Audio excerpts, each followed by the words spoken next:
나는 도시재생 분야의 사회적 기업에서 일을 하고 있다. 도시재생, 솔직히 입사하기 전에 나는 도시재생에 대해서 잘 알지 못했다. 도시재생은 뭘까? 인구가 줄어들고 사업체들이 빠져나가고 건물들이 노후되어 가는 도시에서 지역의 새로운 자원을 발굴하고 특성을 살려 도시를 다시 살리는 사업을 바로 도시재생 사업이라고 합니다. 무분별한 재개발과 재건축이 아니라 주민이 중심이 되어서 도시를 새로운 가치로 되살려내는 것, 이것이 바로 도시재생이다.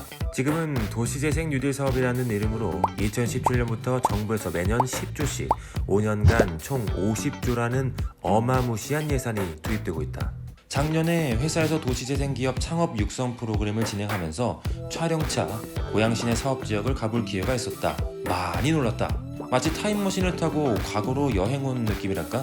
요즘 유행하는 레트로 느낌이 물씬 풍기는 분위기는 좋을 수 있겠지만 기본적으로 낡고 노후화된 건물들이 많았다. 참고로 나는 고양 시민이지만 토박이가 아니기 때문에 아직까지도 고양시는 나에게 아파트들이 즐비한 신도시의 이미지가 강하다. 그래서 신도시로 개발되기 이전에 고양시의 중심부였던 이 구도심의 모습들을 직접 보고 놀랄 수밖에 없었던 것이다.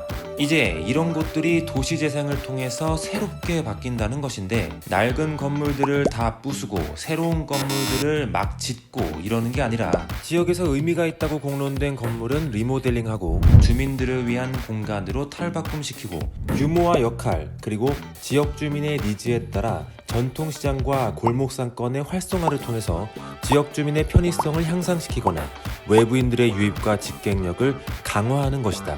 능곡 지역의 경우 폐역이 되어버린 구능곡역이 리모델링을 통해서 토당 문화 플랫폼이라는 이름의 복합 문화 공간으로 재탄생했다. 이곳은 앞으로 공유주방, 전시공간 등을 통해서 주민들을 위한 다양한 프로그램들을 제공할 예정이라고 한다. 원당 지역의 경우 주민 공동체 활성화를 위한 커뮤니티 공간인 배다리 사랑 나눔터가 얼마 전에 개소했다. 자, 이렇게 내가 살고 있는 고양시에서만 5개 지역에서 도시재생 뉴딜 사업을 하고 있는데 전국적으로 확대해보자면 무려 400여 개가 넘는다. 이렇게 많은 지역에서 진행하고 있는 도시재생 뉴딜 사업 모두 순탄하게 진행되고 있을까? 도시재생 뉴딜 사업 5개년 계획의 마침표를 찍어가는 시점에서 각종 뉴스들이 쏟아지고 있는데, 언론에서 가장 흔하게 노출되는 문제점은 도시재생 사업 지역에 거주하는 주민들의 불만이다.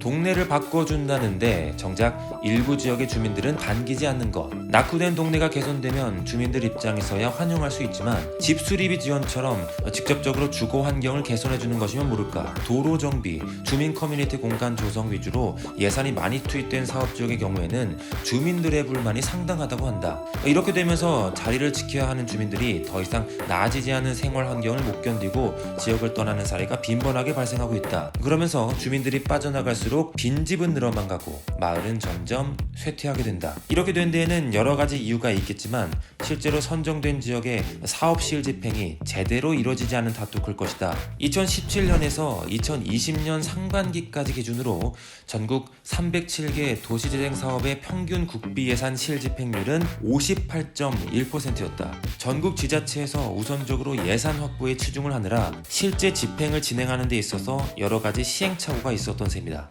그래서 예산 집행이 2월되거나 집행되지 못하는 경우도 발생하게 됐다. 아무래도 도시재생 사업이 너무 급하게 진행된 탓에 이런 문제점이 발생할 수밖에 없다는 여론도 있다.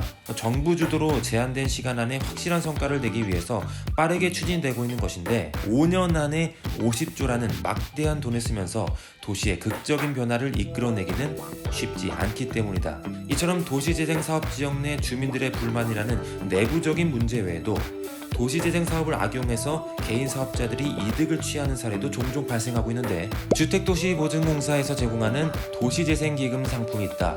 도시재생 활성화 지역 내에서 공동협업공간, 창업시설, 임대상가를 조성하려는 지자체, 공공기관, 사회적 기업, 협동조합, 그리고 개인 사업자들이 이용 가능한 대출 제도로서 연 1.5%라는 시중은행보다 상당히 저렴한 금리로 사업비의 80%까지 대출을 할 수 있는 상품이다. 그런데 개인 사업자들이 사업계획상의 공간 운영을 제대로 이행하지도 않는 실태가 최근 언론에서 보도된 바 있다. 분명 공동협업 공간을 짓는다는 명목으로 대출을 받은 건데 정작 다른 용도로 사용을 하거나 아예 운영을 하지 않고 있고, 건물 내 상점과 원룸 임대 수익을 통해서 대출과 이자를 갚아나가는 꼼수를 부리고 있는 것이다. 도시재생 활성화를 위해서 마련된 기금이 건물주를 만들어내는데 쓰인 셈이다.